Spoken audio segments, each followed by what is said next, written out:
Hey all, welcome back to the Cozy channel. So I was trying to brainstorm for ideas for this video and I was thinking, what's cozy? What's cozy? Well,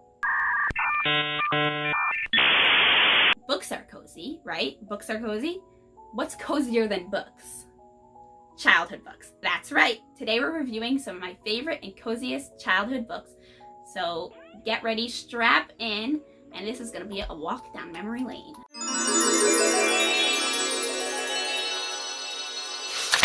The first book that's really special to me is The Little House on the Prairie by Laura Ingalls Wilder.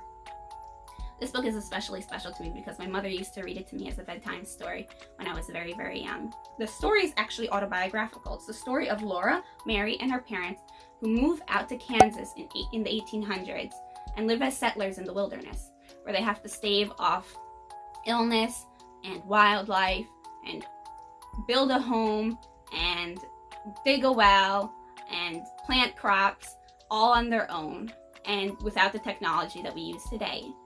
The father builds a log cabin from scratch, and that was really what struck me in this book. If you look at this picture over here, you'll see an illustration of their cozy cabin.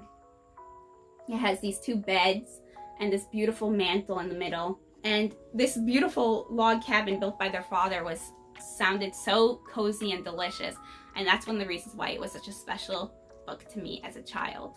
The family themselves are extremely resourceful and have a lot of fortitude.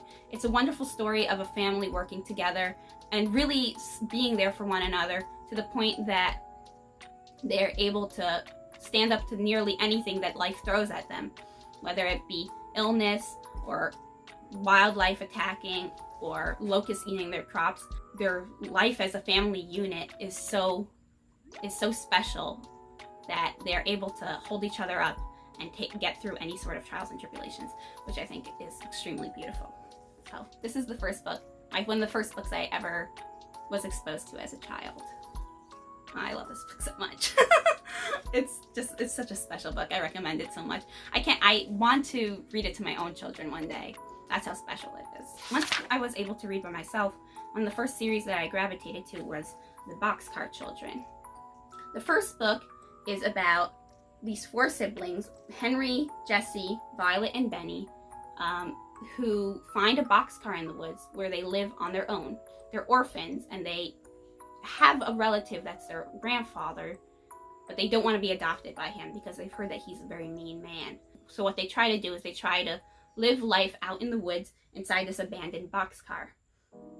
As a child, it's always sort of a dream to see if you can live life on your own without grown-ups. And these kids, they do it. The older brother works odd jobs so they can have some money, and they live on their own in this boxcar. The rest of the series is actually them being adopted by their grandfather, who turns out to be a very nice man in the end, as well as a very rich man, and one who moves their boxcar to his backyard, where they're labeled the Boxcar Children after that.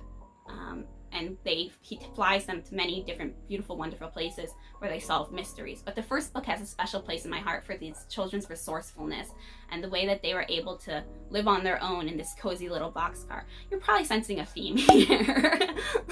I love the idea of this cozy boxcar being like a small little place to live where it's just you and your siblings. It's really a special book, and I highly recommend it.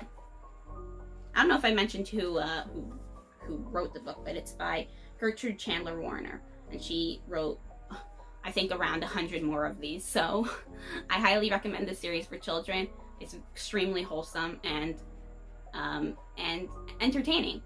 As I got a little bit older, I started reading longer books. I was exposed to a classic of a classic, Anne of Green Gables by L.M. Montgomery. This